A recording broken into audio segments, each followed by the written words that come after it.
Okay, so get this.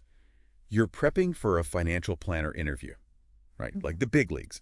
And we are diving deep into that today. Oh, yeah. We've got not one, but 270 awesome guides from RoleCatcher, their financial planner, the complete career guide, and their super targeted interview guide. Nice. It's like having a cheat sheet and a personal coach in your corner all rolled into one. I love that analogy. And it's spot on. We'll unpack the big picture of this career path, what it really takes to be a financial planner. And then we'll dive into the nitty-gritty of how to nail those interview questions. Yeah. I've seen countless candidates through this process. And let me tell you, this deep dive is going to make sure you shine.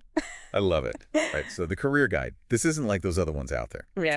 It's not just some dry overview. They've got this career stages section that's like actually peeking into your future as a financial planner. From entry level all the way to a principal financial planner. Yeah. It's motivational. You know what I mean? Definitely. It's all about really understanding where you fit in right now and where you want to be in this field. Because when you're in that interview room and you're answering those questions, they're not just looking for skills on a piece of paper. They want to see that drive, that vision you have for your career trajectory. That's what makes you stand out from everyone else. Absolutely. And that's exactly where RoleCatcher's interview guide and their whole AI thing comes in. You get to actually practice answering real interview questions like you'd get in a real interview. Yeah. But here's the really cool part. You get feedback that's tailored to the specific job you're going for. It's like having a custom fit suit, but for your answers. Exactly. You're not just kind of throwing things at the wall and hoping something sticks. You know what the hiring manager wants to hear because you've practiced it and gotten that feedback. It's genius. Are you ready to jump into some of these questions? Bring 'em on. All right, let's do it. The first one in the interview guide is a classic. How did you first become interested in financial planning? And they even give you some extra insight here, mentioning that interviewers are really trying to get a feel for your why. What makes you tick?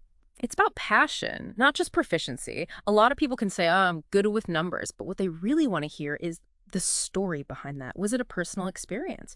A fascination with market trends? Maybe a mentor who inspired you, Let that genuine interest shine through. Yeah, and the guide even warns about being too vague here. Right. So instead of just saying, I like helping people with money, you got to dig deeper. Like, what kind of impact do you want to have? What excites you about this field? Exactly. Think about it this way. What's your unique story? What led you to this point? Yeah. What were those aha moments that really solidified your passion for financial planning? Think back. I love that. Okay, next question. This one's very straightforward. What experience do you have in financial planning? Seems simple enough, right? It is, but it's also an opportunity to really go beyond just listing out the jobs on your resume. I see. Did you exceed expectations in a previous role? Were you recognized for a specific achievement? Think about tangible examples that showcase your skills in action. Ooh, I like that. Yeah. The guide uses this phrase, quantify your accomplishments. So instead of saying, I improved client satisfaction, you'd say, I implemented a new communication strategy that led to a 15% increase in client satisfaction. There you go. Numbers talk. Absolutely. And remember, this isn't just about past experience. If you're new to the field, highlight relevant coursework, volunteer work, even personal projects where you've applied financial planning principles. It all demonstrates initiative and a genuine interest in learning. So true. All right, question number 3. How do you stay up to date with changes in the financial planning industry? I mean, things move fast in finance. Oh, yeah. This question is all about demonstrating your commitment to continuous learning. Makes sense. It's a rapidly evolving field, so showcasing that you're proactive about staying informed is key. Don't just say you read industry publications. Or name them. Which ones? Yeah. Do you follow any influential financial bloggers? Subscribe to any industry newsletters? Have you attended any relevant webinars or conferences? These details demonstrate that you're actively engaged in the field. Exactly. It's about showcasing your curiosity and dedication. What are those extra steps you take to stay ahead of the curve? It really is. And speaking of staying ahead of the curve, this next question is all about, demonstrating that commitment to professional development.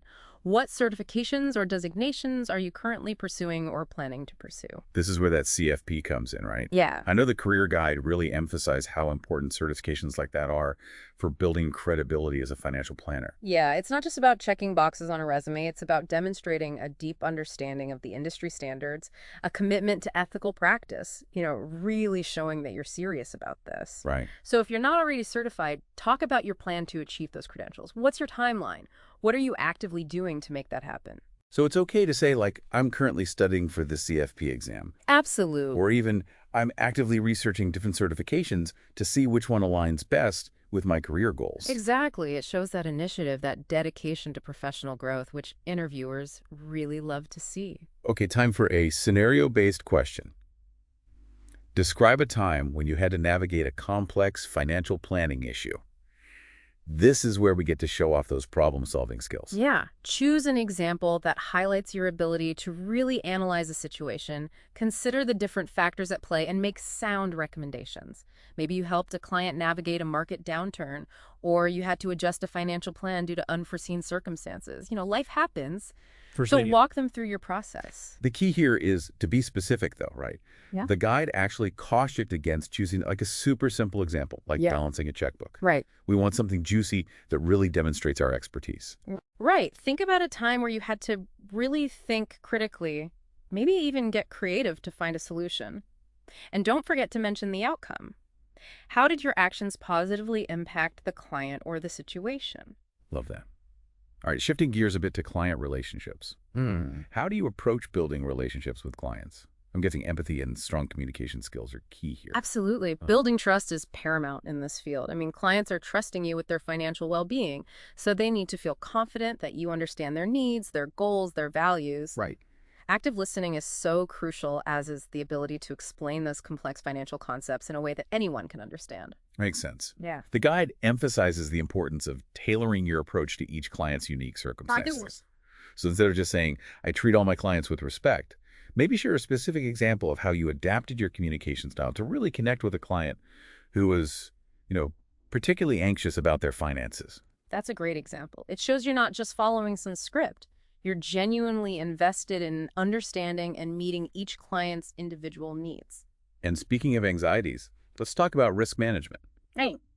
Question 6 asks, how do you approach risk management in financial planning? So this is where a deep understanding of investment principles and different risk assessment tools comes into play. Okay. You might mention modern portfolio theory or, your familiarity with various risk metrics. And the guide suggests discussing different types of risk, market risk, inflation risk, longevity risk, and how you factor those into your financial plans. It's about finding that balance between risk and reward. Yeah.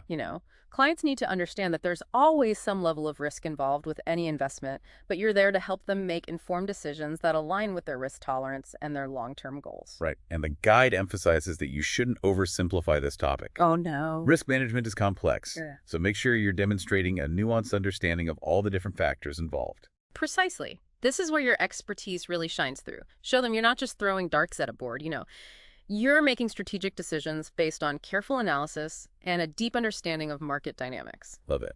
Next up, we're talking about diversity and inclusion. How do you approach financial planning for clients with diverse backgrounds and needs?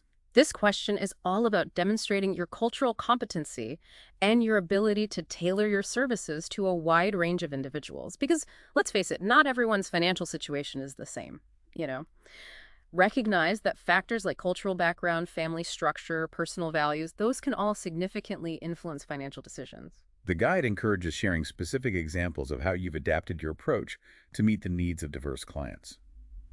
Have you ever had to consider cultural nuances when discussing estate planning, for instance? Or maybe you helped a client navigate financial decisions after a major life change, like a divorce or the death of a spouse. These examples highlight your sensitivity and your ability to provide truly personalized financial guidance. It's so important. And this actually segues nicely into our next question, which is all about balancing priorities. How do you balance short-term and long-term financial planning goals? It's a delicate dance, for sure. Clients often come to us with a mix of immediate needs and long-term aspirations. Right. You need to demonstrate that you can help them prioritize effectively without sacrificing their future financial security. You got to find that balance. It really is a balancing act. The guide uses this analogy of building a house. Okay. Like you need that strong foundation to really support those long-term dreams. Right. But you also got to address those immediate needs, Like if there's a leaky roof, you got to fix it. Exactly. It's all about finding that sweet spot, helping clients make smart choices today that'll set them up for financial success tomorrow. I love that. Okay, so this next question really tests our integrity. Describe a time when you had to make a difficult ethical decision in financial planning. Ooh, yeah. Ethics are at the core of everything we do as financial planners. This question is about demonstrating that you understand the weight of that responsibility and that you're prepared to act with integrity even when it's tough. So the guide stresses how important it is to choose an example where you made the ethical choice, even if it wasn't the easy way out. Right. Did you ever have to, push back on a client's request that you knew wasn't in their best interest? Or maybe you had to navigate a situation where there were conflicting interests. The key is to show that you have a strong moral compass, that you're not afraid to stand up for what's right, even when it's hard. And definitely don't forget to mention how you adhered to industry standards and regulations throughout the process. Absolutely. Demonstrating your commitment to compliance is super important. It shows you take your ethical obligations seriously and that you're dedicated to upholding, those higher standards of professional conduct. It's a must. Mhm. Okay, on to our final question, and this is a big one. How do you measure the success of your financial planning strategies? Because it's not enough to just create a plan, right? We've got to be able to prove that we're worth our salt. 100%. This is where those analytical skills and your understanding of key performance indicators or KPIs come into play. Okay, for those who maybe aren't as familiar with that whole KPI thing, Yeah. basically it just refers to those measurable values that really show how effective a company is at achieving its main goals. Yeah. So in the world of financial planning, this could be anything from client retention rates to portfolio returns or even client satisfaction scores. Exactly. And remember, success looks different for every single client. Sure. For one person, it might be retiring early, while for another, it might be buying their dream home or, funding their child's education. So you need to be able to articulate how you tailor your approach to measuring what really matters to each individual client. That's such a good point. Mm-hmm. And the guide also reminds us that success isn't just about crunching numbers. Right. Qualitative factors like a client's overall sense of financial security or their general well-being are equally important. Absolutely. Financial planning at its core is about more than just, maximizing wealth. It's about creating that sense of peace of mind, empowering clients to live their best lives. So well said. And speaking of living your best life, I want to circle back to something we talked about earlier, the whole career stages section in RoleCatcher's Career Guide. Was there any stage in particular that stood out to you as being extra exciting or fulfilling? For me, it's that transition from simply managing investments to becoming a true trusted advisor. Yeah. It's about building those long-term relationships with your clients, really understanding their hopes and dreams and helping them navigate life's financial journey. That to me is like the heart and soul of financial planning. That's beautifully said. And for anyone listening who's just starting out, seeing that potential for growth that this field offers can be so motivating. It's not just a job, it's a career path with a lot of heart and purpose. And don't forget, RoleCatcher's AI-powered platform is there to help you every step of the way. From tailoring your resume to practicing interview questions and getting that personalized feedback, it's like having a career coach right in your back pocket. I love that. All right, so for anyone listening who's ready to take that next step, go to RoleCatcher.com and sign up for free. You seriously won't regret it. It's such an amazing resource. It can make all the difference in your job search. And there you have it, your deep dive into absolutely crushing that financial planner interview. Yeah. We covered so much today, from figuring out the why behind your career choice to showing off your expertise and proving you can make tough ethical decisions. And remember, confidence is key. Yes. By preparing, thoroughly practicing your responses, and believing in yourself, you'll walk into that interview feeling super empowered and ready to shine. I love it. And don't forget, even if you don't get asked these exact questions, just going through the motions of prepping helps you remember all the important stuff, clarify your goals, and face that interview with a sense of calm and confidence. Exactly. It's about tying it all together, your skills, your experience, your passion for helping others achieve financial well-being. You got this. You've got this. Yeah. Go out there, be yourself, and knock 'em dead. We're rooting for you. Until next time, happy planning.